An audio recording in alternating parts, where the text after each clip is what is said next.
കിച്ചണിലേക്ക് സ്വാഗതം. അപ്പം ഇന്ന് ഞാനൊരു അടിപൊളി പെർഫെക്റ്റ് ആയിട്ടുള്ള ഒരു ഗുലാബ് ജാമുനാണ് തയ്യാറാക്കുന്നത്. ഇന്ന് വൈകുന്നേരം റിസ്വാൻ വരുന്നുണ്ട് കേട്ടോ. അപ്പം ഞാൻ ഒരു ബൗളിലേക്ക് 1/4 കപ്പ് പാൽപ്പൊടി ഇട്ട് കൊടുക്കുകയാണ്. മെഷർമെൻറ്റ് കറക്റ്റാണ് കേട്ടോ. പിന്നെ 1/4 കപ്പ് മൈദ മാവ് ഇതോടൊപ്പം ചേർത്ത് കൊടുക്കും. 1 ടീസ്പൂൺ ബേക്കിംഗ് പൗഡറും പിന്നെ ഒരു നുള്ളു ഉപ്പും കൂടി ഇതിലേക്ക് ചേർത്തിട്ട് നമുക്കെല്ലാം ഒരു സ്പാച്ചിലുണ്ട് മിക്സ് ചെയ്ത് കൊടുക്കണം കേട്ടോ. നന്നായിട്ട് ഇതൊന്ന് മിക്സ് ആവണം. എല്ലായിടത്തും അത് യോജിക്കത്തക്ക രീതിയിൽ മിക്സ് ചെയ്ത ശേഷം ഞാൻ ഇതിലേക്ക് 1/2 കപ്പ് റൂം ടെമ്പറേച്ചർ മിൽക്കാണ് ഒഴിച്ചു കൊടുക്കുന്നത്. ഒഴിച്ചു കൊടുത്തിട്ട് ഫുള്ളായിട്ട് ഇതൊന്ന് കുഴച്ചു കൊടുക്കാം. അപ്പൊ പ്രത്യേകം ശ്രദ്ധിക്കേണ്ട കാര്യം, കൈകൊണ്ട് കുഴക്കരുത്, അത് കയ്യിലൊട്ടാൻ സാധ്യത കൂടുതലാണ്. ഇതുപോലെ സ്പാച്ചില ഉപയോഗിച്ച് തന്നെ കുഴച്ചെടുക്കണം.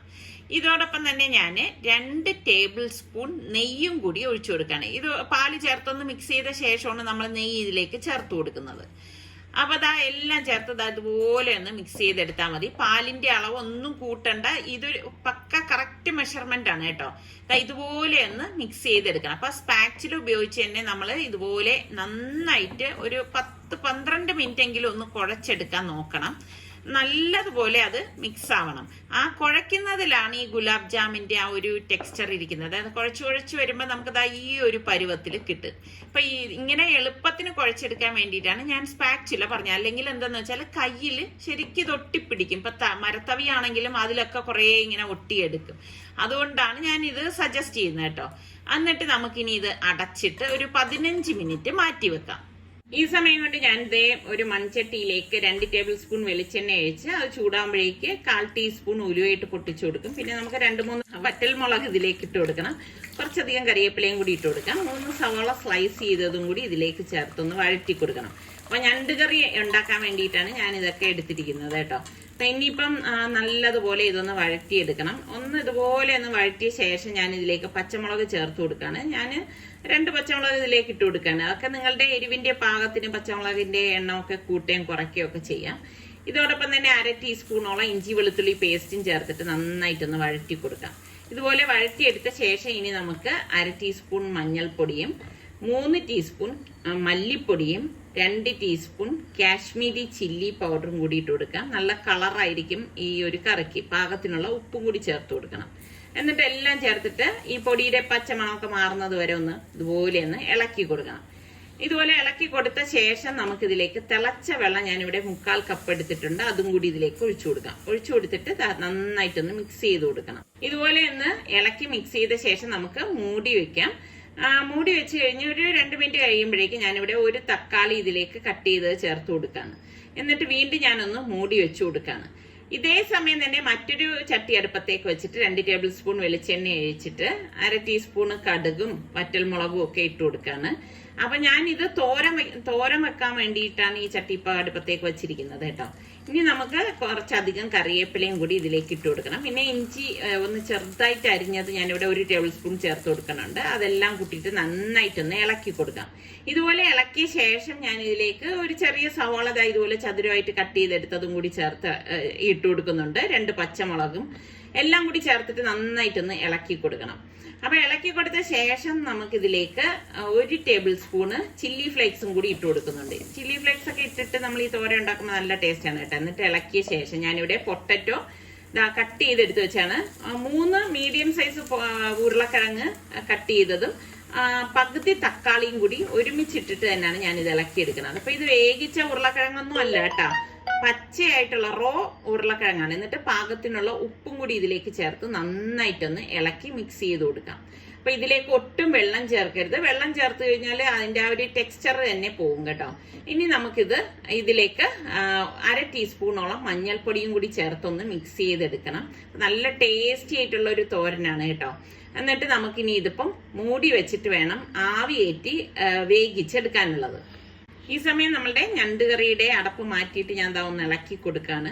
അപ്പൊ തക്കാളിയൊക്കെ ഈ ആവി കൊണ്ട് നന്നായിട്ട് വെന്ത് വന്നിട്ടുണ്ട്. അപ്പൊ ഇത് നന്നായിട്ട് ഇതുപോലെ ഒന്ന് മിക്സ് ചെയ്ത് കൊടുത്ത ശേഷം ഞാനിവിടെ കഴുകി വൃത്തിയാക്കി വെച്ചിരിക്കുന്ന ഞണ്ട് ക്രാബ് ഉണ്ടല്ലോ, അത് ഇതുപോലെയാണ് ഞാൻ ക്ലീൻ ചെയ്തെടുത്ത് വെച്ചിരിക്കുന്നത്. അപ്പൊ അത് ഇതിലേക്ക് ഇട്ട് കൊടുക്കാം. അപ്പൊ ക്രാബ് ക്ലീനിങ്ങും ഈ ക്രാബിന്റെ പല തരത്തിലുള്ള റോസ്റ്റ്, കറി, ഇങ്ങനെയൊക്കെയുള്ള ഒരുപാട് വിഭവങ്ങൾ ഞാൻ ഇതിനു മുൻപ് പോസ്റ്റ് ചെയ്തിട്ടുണ്ടായിരുന്നു കേട്ടോ. അപ്പൊ നിങ്ങൾ സലു കിച്ചൻ ക്രാബ് കറി റോസ്റ്റ് എന്നൊക്കെ പറഞ്ഞ് സെർച്ച് ചെയ്താൽ നിങ്ങൾക്ക് കിട്ടും.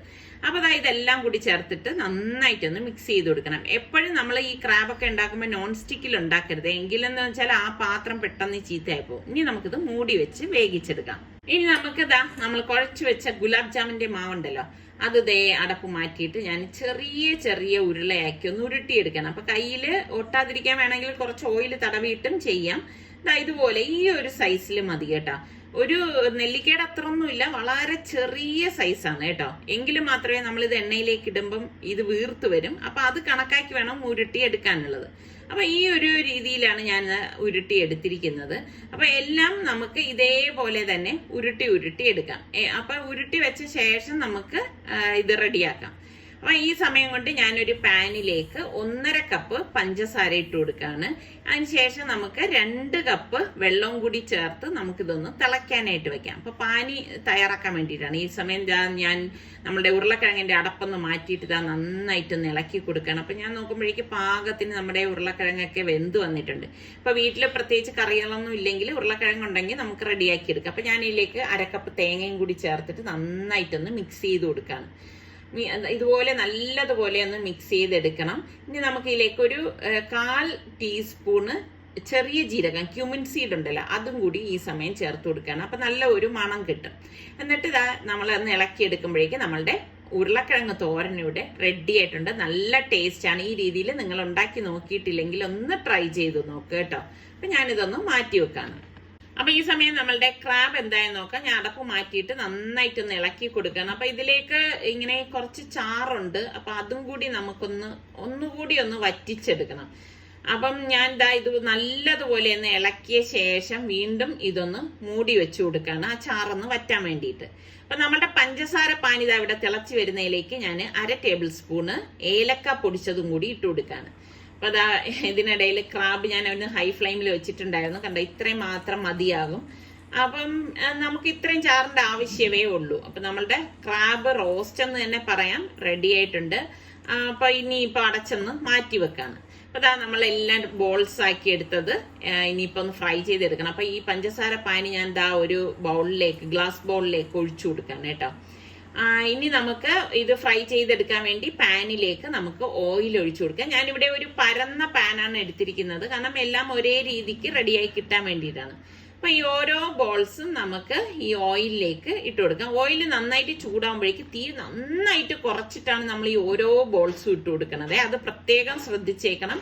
തീ നല്ലതുപോലെ കുറച്ച് വെച്ചിട്ടാണ് നമ്മളിത് ഫ്രൈ ചെയ്തെടുക്കുന്നത്. കുറച്ച് ടൈം എടുക്കും ഇത് ഫ്രൈ ആയി വരാനായിട്ട് കേട്ടോ, പെട്ടെന്ന് റെഡി ആവൂല. അപ്പൊ ഇതിങ്ങനെ റെഡിയായി വരുന്ന അനുസരിച്ച് അത് തന്നെ തിരിഞ്ഞു മറിഞ്ഞൊക്കെ പൊക്കോളും. അപ്പൊ നല്ല ഈ ഒരു ഗോൾഡൻ കളറിൽ വരുന്ന ആ ഒരു സമയം വരെ നമ്മൾ നല്ലതുപോലെ ഒന്ന് ഇതിനെ തിരിച്ചും മറിച്ചു വിട്ട് ഫ്രൈ ചെയ്തെടുക്കണം. അപ്പം അതിനുശേഷം നമുക്ക് ഈ ഒരു കളർ വരുന്ന സമയത്താണ് നമ്മളിത് ഷുഗർ സിറപ്പിലേക്ക് ഇട്ട് കൊടുക്കുന്നത്. അപ്പൊ ആ ചൂടോടുകൂടി തന്നെ ഷുഗർ സിറപ്പിലും ഇളം ചൂടുണ്ട്, അതിലേക്ക് നമ്മൾ ഇട്ട് കൊടുക്കുകയാണ് ചെയ്യുന്നത്. ഇനി ഷുഗർ പിടിച്ച ശേഷമാണ് ഈ കളർ ചേഞ്ച് ആയി വരുന്നത് കേട്ടോ. അടിപൊളി ഗുലാബ് ജാമുനാണ്, നല്ല ടേസ്റ്റി ആയിട്ടുള്ളതാണ്. ഇതൊരു അരമണിക്കൂറെങ്കിലും നമ്മൾ ഈ ഷുഗർ സിറപ്പിൽ കിടക്കണം, എങ്കിൽ മാത്രമേ ശരിക്കും ആ ഒരു കറക്റ്റ് പരുവം കിട്ടത്തുള്ളൂ. ഇതിപ്പോ ഞാൻ ഇട്ട ഉടൻ നിങ്ങളെ ഒന്ന് കാണിച്ചു തരാൻ വേണ്ടി കാണിക്കുന്നതാണ് കേട്ടോ. അപ്പോൾ തന്നെ കണ്ട നല്ല കറക്റ്റ് പരുവാണ്. ഇനി ഇത് ഞാൻ നേരത്തെ പറഞ്ഞതുപോലെ ഷുഗർ സിറപ്പിലാണ് നന്നായിട്ട് കിടക്കുമ്പോഴാണ് ആ ഒരു കറക്റ്റ് പരുവത്തിന് നമുക്ക് കിട്ടണം. അപ്പൊ എല്ലാവരും ഒന്ന് ട്രൈ ചെയ്ത് നോക്കണേ. ഇപ്പൊ 6:40 നമ്മള് റെയിൽവേ സ്റ്റേഷനിലേക്ക് പോകണം. നമ്മുടെ റിസ്വാൻ വരെയാണ് കേട്ടാ. അപ്പൊ അവനാണെങ്കിൽ ഇന്നലെ വിളിച്ചിട്ട് പറഞ്ഞു അവന് നടുവേദനാണ്. അപ്പൊ നമ്മള് പറഞ്ഞ് ഇന്ന് രാവിലെ ഇങ്ങ് വരാൻ പറഞ്ഞപ്പോ പറഞ്ഞില്ല, ക്ലാസ് കട്ട് ചെയ്തിട്ട് വരത്തില്ല എന്ന് പറഞ്ഞു. അങ്ങനെ ഇപ്പം കഴക്കൂട്ടത്ത് എത്തിന്ന് പറഞ്ഞു. ഇവിടെ നിന്ന് നമ്മളിപ്പം അവിടെ റെയിൽവേ സ്റ്റേഷനിലേക്ക് പോകുമ്പോഴേക്ക് കൃത്യമായിട്ട് അവൻ വരും. ഇറങ്ങിയാ പോവാം. അപ്പൊ നമ്മള് ഇനിയിപ്പോ വീട്ടിൽ നിന്ന് ഇറങ്ങാണ്. പരശുറാം എക്സ്പ്രസിലാണ് റിച്ചുവും മോളും കൂടി വരുന്നത് കേട്ടോ. അനിയത്തിയുടെ മോളും റിച്ചുവും ഒരുമിച്ചാണ് വരുന്നത്. അപ്പം അവര് അവിടെ സാധാരണ റെയിൽവേ സ്റ്റേഷനിലേക്ക് ഇറങ്ങി കഴിയുമ്പോഴേക്കും നമ്മളും അവിടെ എത്തുന്നതാണ് പതിവ്. ഇന്നിപ്പോ അവൻ പറഞ്ഞ ട്രെയിൻ അരമണിക്കൂർ ലേറ്റ് ആയിട്ടാണ് അവിടെ നിന്ന് തിരിച്ചതെന്ന് പറഞ്ഞു. അപ്പൊ അതിനെ അഡ്ജസ്റ്റ് ചെയ്താണ് ഞങ്ങളിപ്പം ഇറങ്ങണത്. കാരണം ഇടയ്ക്ക് വിളിച്ചാൽ അവർക്ക് ഫോണിൽ റേഞ്ച് കിട്ടത്തില്ല. അപ്പൊ നമുക്ക് അവരെന്ത് പറയണതൊന്നും മനസ്സിലാവത്തില്ല, ഒന്നും മനസ്സിലാവില്ല. അപ്പൊ നമുക്കൊരു ഉദ്ദേശ ടൈം അറിയാമല്ലോ. ഇപ്പൊ സ്ഥിരം വിളിച്ചോണ്ട് വരുന്നത് കൊണ്ട് ആ ഒരു ടൈം അറിയാം. അപ്പൊ അനിയത്തി വിളിച്ചിട്ട് പറഞ്ഞു അവള് വിളിക്കാൻ പോവാന്ന് പറഞ്ഞു. ഞാൻ പറഞ്ഞു വേണ്ട, നമ്മൾ എന്തായാലും വേറെ ഇവിടെ പ്രത്യേകിച്ച് പണിയൊന്നും ഇല്ലല്ലോ. അപ്പം പിള്ളേരെ ഞങ്ങൾ വിളിച്ചോണ്ട് വരാന്ന് പറഞ്ഞു. അങ്ങനെ ഇപ്പൊ നമ്മൾ ഇതാ റെയിൽവേ സ്റ്റേഷനിലേക്ക് എത്തിയപ്പോഴേക്ക് ഞാൻ എപ്പോഴത്തെയും പോലെ തന്നെ ഇതാ കണ്ട അവര് കറക്റ്റ് ആയിട്ട് വന്നിട്ടുണ്ടായിരുന്നു. അപ്പൊ കഴിഞ്ഞ ആഴ്ച ഇവര് രണ്ടുപേരും വന്നിട്ടില്ലായിരുന്നു. അപ്പം അതുകൊണ്ട് ഈ ആഴ്ചയും അങ്ങനെ വരണം എന്ന് ഉദ്ദേശമൊന്നും ഇല്ലായിരുന്നു. പക്ഷെ ഇവന് പെട്ടെന്ന് ഇങ്ങനെ നടുവേനാന്ന് ഇന്നലെയാണ് വിളിച്ച് പറഞ്ഞതേ. പറഞ്ഞപ്പോഴേക്ക് എനിക്ക് ഭയങ്കര ഒരു ടെൻഷനായി. ഞാൻ പറഞ്ഞു ഇന്ന് രാവിലെ ക്ലാസ് കളഞ്ഞിട്ട് നീ വാ, നമുക്കിവിടെ ഡോക്ടറെ കാണിക്കാന്ന് പറഞ്ഞപ്പോ അവൻ ഒരുവിധം അങ്ങനെ ചെയ്യത്തില്ല. അപ്പൊ നമുക്ക് പിള്ളേർക്കൊക്കെ എന്തെങ്കിലും വേദന ബുദ്ധിമുട്ടെന്നൊക്കെ പറയുമ്പോ ഒരു പേടിയല്ലേ. അപ്പം ഇവിടെ വന്നു കഴിഞ്ഞാൽ ഈ വീക്കെൻഡ് ആവുമ്പോ ഡോക്ടേഴ്സിനെ കാണിക്കാനും നമുക്ക് സാധിക്കത്തില്ല. അപ്പം നമ്മളുടെ ഒരു ഫാമിലി ഫ്രണ്ട് ഉണ്ട്, അപ്പൊ ഡോക്ടറുമായി കൊണ്ടുപോയി കാണിക്കാം എന്നൊക്കെയാണ് വിചാരിക്കുന്നത്. അപ്പൊ ഇന്നിപ്പോ അവൻ എന്തോ ഫ്രണ്ടിന്റെ എന്നും കണ്ട് മരുന്ന് വാങ്ങിച്ച് തേച്ചു എന്നൊക്കെ പറഞ്ഞു. കൊച്ചു പിള്ളേർക്ക് പോലും ഇപ്പൊ എന്തോ ഒരു നടുവേദന എന്ന് പറയുമ്പോ നമുക്ക് അതിശയം തോന്നുന്നുണ്ട് കേട്ടോ. അങ്ങനെ ഇപ്പൊ ഇതാ വീട്ടിലെത്തി.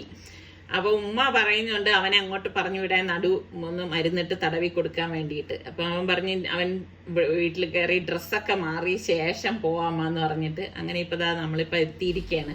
ശരിക്കും അവൻ വരുമ്പോഴേക്ക് വലിയ ലഗേജ് ഒക്കെ ആയിട്ടാണ് വരുന്നത് കേട്ടോ. കാരണം നനയ്ക്കാനുള്ള തുണികളാണ് ഈ കൊണ്ടുവരുന്നത് കംപ്ലീറ്റ്. അപ്പൊ മോള് പറഞ്ഞു മോള് കയറുന്നില്ല, താഴോട്ട് പോവാണെന്ന് പറഞ്ഞ്. അങ്ങനെ ഇപ്പം അവള് യാത്രയൊക്കെ പറഞ്ഞ് പോകണം. ഇവരെ ഈ ഭാണ്ഡക്കെട്ടൊക്കെ എന്ന് വെച്ചാൽ തുണിക്കെട്ടുകളാണ് കേട്ടോ. നനയ്ക്കാനുള്ള തുണികളെല്ലാം വാരിയെടുത്ത് എല്ലാവരും കൊണ്ടുവരുന്നതാണ്. ശരിക്കും ഒരു നല്ല എൻജോയ് ആണ് അല്ലേ ഹോസ്റ്റൽ ലൈഫ് എന്നൊക്കെ പറഞ്ഞാല്. ഞാനാണ് ഇതൊക്കെ ഈ പിള്ളേര് വരുമ്പോഴും ഓരോന്നും ആസ്വദിക്കുന്നത്. ഇന്നത്തെ നമ്മളുടെ അത്ര മനോഹരമൊന്നും അല്ലാത്തൊരു പ്രഭാതമാണ് ഈ കാണുന്നത്. മഴ പെയ്യുന്നു തോന്നുന്നു, എന്നാൽ വെയിലിന്റെ ഒരു ഇതും കാണുന്നുമുണ്ട്. എന്തായാലും രാവിലെ തന്നെ റിച്ചുവിനെ നമ്മൾ ഡോക്ടറുടെ അടുത്തേക്ക് കൊണ്ടുപോവാണ്. അപ്പൊ ഞാനും ഉമ്മയും റിച്ചും കൂടിയാണ് ഡോക്ടറുടെ അടുത്ത് പോണത്.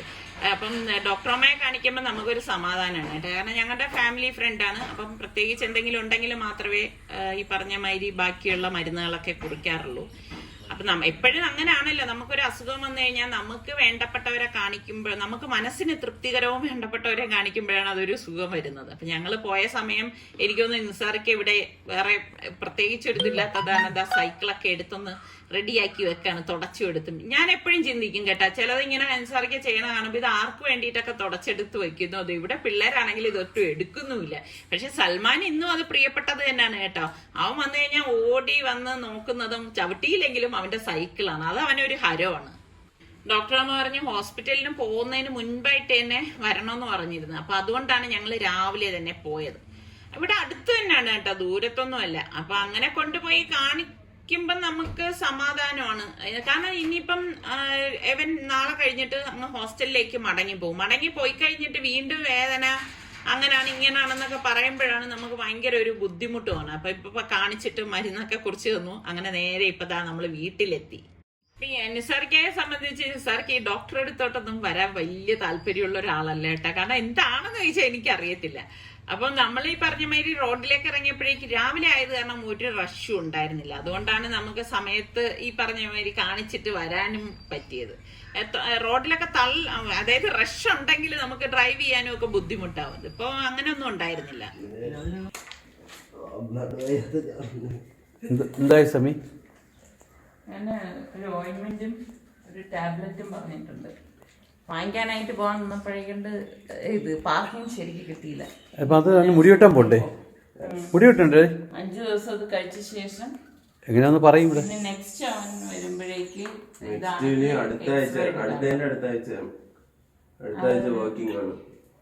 വെയിറ്റ് ഒന്നും എടുക്കരുതെന്ന് പറഞ്ഞോണ്ട് ജിമ്മിൽ പോകാൻ പറ്റൂല. ഓഫ്, അല്ലെങ്കിൽ ജിമ്മാണ് നീ. ഞാൻ ഡോക്ടറമ്മയെ കാണാൻ പോണതിന് മുൻപ് തന്നെ റിച്ചുവിന്റെ തുണിയെല്ലാം നനയ്ക്കാനായിട്ട് ഇട്ടിട്ടാണ് പോയിരുന്നത് കേട്ടോ. അപ്പൊ തിരിച്ചു വന്നപ്പോഴേക്കും എല്ലാം നനച്ച് ഇതാ കിടപ്പുണ്ടായിരുന്നു.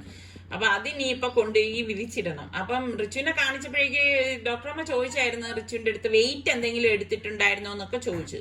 അപ്പൊ അവൻ പറഞ്ഞു അത് അങ്ങനെയൊന്നും ചെയ്തിട്ടില്ല എന്ന് പറഞ്ഞു. ഇനി പിള്ളേരല്ലേ, നമുക്കറിയത്തില്ലല്ലോ അവരെന്ത് ചെയ്യുന്നത്. അപ്പൊ ഞാൻ ഈ തുണി എടുക്കുമ്പോ ഞാൻ ഓർക്കുന്നുണ്ട് ഇനി തുണി വല്ലതും എടുത്തിട്ട് അവിടെ വിരിക്കാൻ പോയതിൽ വല്ലതും പറ്റിയതാണോ എന്നൊക്കെ ഇങ്ങനെ ചിന്തിക്കുന്നുണ്ട്. പക്ഷെ അവൻ പറയുന്നുണ്ട് അങ്ങനെയൊന്നും പറ്റിയിട്ടില്ല എന്നൊക്കെയാണ് പറയണത്. അപ്പം അതാ ഈ തുണികളെല്ലാം കൊണ്ടുവന്ന് മേളിൽ വന്നപ്പോഴേക്ക് നല്ല അത്യാവശ്യം വെയിലുണ്ട് കേട്ടോ. അപ്പൊ ഈ സമയത്ത് നമ്മൾ വിരിച്ചിട്ട് കഴിഞ്ഞാൽ എന്തായാലും ഇനി വെയിലൊന്ന് മങ്ങിയാൽ പോലും കാറ്റടിച്ച് ഉണങ്ങി കിട്ടും. അപ്പൊ ഇതൊക്കെ സാധാരണ അവൻ വന്ന അവൻ തന്നെ ചെയ്യുന്നതാണ്. പിന്നെ ഈ സുഖമില്ലാതിരിക്കുന്നത് കൊണ്ട് നമുക്ക് ഈ പറഞ്ഞ മാതിരി എനിക്ക് ഇതൊന്നും കണ്ടോണ്ടിരിക്കാൻ പറ്റത്തില്ല കേട്ടോ. അപ്പൊ ഞാൻ അവർക്ക് വേണ്ട കാര്യങ്ങളെല്ലാം ഇതുപോലെ ഒന്ന് ചെയ്തു കൊടുക്കും. അപ്പൊ തുണികൾ ബനിയനും എല്ലാം ഉണ്ടായിരുന്നു. അപ്പൊ അവൻ പറയുന്നുണ്ട് കുറച്ച് തുണികളെ കൊണ്ടുവന്നിട്ടുള്ളൂ, ബാക്കി അവിടെയാണ് കിടക്കുന്നത്. കാരണം അവന് ലഗേജ് എടുക്കാൻ പറ്റാത്തതുകൊണ്ട് പറ്റണത് മാത്രമേ കൊണ്ടുവന്നിട്ടുള്ളായിരുന്നു. അങ്ങനെ തുണികളെല്ലാം വിരിച്ചിട്ട് ഈ സമയം മോള് അവിടെ ഷൂസ് കഴുകുന്നുണ്ട്. ഇപ്പൊ മഴക്കാലമല്ലേ, അപ്പം വെളിയിലൊക്കെ ഇറങ്ങിയിട്ട് അതായത് കോളേജിലൊക്കെ പോയിട്ട് വരുമ്പോ ഷൂസ് ചീത്താവും. അപ്പൊ ഞാനൊന്ന് കാണിച്ചു കൊടുക്കാണ് ഇതുപോലെ ഒന്ന് കഴുകി എടുത്താൽ മതിയെന്ന്. കാരണം എനിക്കിതൊക്കെ അറിയുന്നതെന്ന് വെച്ചാൽ ഇവിടെ പിള്ളേർ സ്കൂളിൽ പോകുമ്പോൾ നിസാർക്ക് എപ്പോഴും പറയുന്ന കാര്യമാണ് ഷൂസ് വൃത്തിയായിട്ട് ഇരിക്കണം എന്നുള്ളത്. അങ്ങനെ അവർ കഴുകുന്നത് കണ്ടിട്ടാണ് ഞാനും ഇത് പഠിച്ചത് കേട്ടോ. അവരിൽ നിന്നാണ് ഞാനിത് പഠിച്ചത്. അപ്പൊ ഇതൊക്കെ തന്നെയാണ് നമ്മളുടെ ഇന്നത്തെ വിശേഷങ്ങൾ എന്ന് പറയുന്നത്. അപ്പൊ നമ്മളുടെ ചാനൽ കണ്ടോണ്ടിരിക്കുന്നവരിൽ സബ്സ്ക്രൈബ് ചെയ്യാതെ കാണുന്ന ആരെങ്കിലും ഒക്കെ ഉണ്ടെങ്കിൽ നിങ്ങൾക്ക് നമ്മളുടെ ചാനൽ ഇഷ്ടപ്പെടാണെങ്കിൽ സബ്സ്ക്രൈബ് ചെയ്യാനോ ആ ബെല്ലൈക്കൺ പ്രസ് ചെയ്യാനോ ഒന്നും മറന്നു വരുതേ. അതിൽ ഓൾ എന്നൊരു ഓപ്ഷൻ വരും, അതും കൂടി ക്ലിക്ക് ചെയ്താൽ മാത്രമേ ഞങ്ങൾ വീഡിയോസ് ഒക്കെ പോസ്റ്റ് ചെയ്യുന്ന സമയം നിങ്ങൾക്ക് നോട്ടിഫിക്കേഷൻ ഒക്കെ കിട്ടുകയുള്ളൂ. അപ്പൊ അടുത്ത നമുക്ക് നല്ല റെസിപ്പിയോ വ്ളോഗായിട്ടൊക്കെ കാണാം. അതുവരയ്ക്കും എല്ലാവർക്കും ബൈ.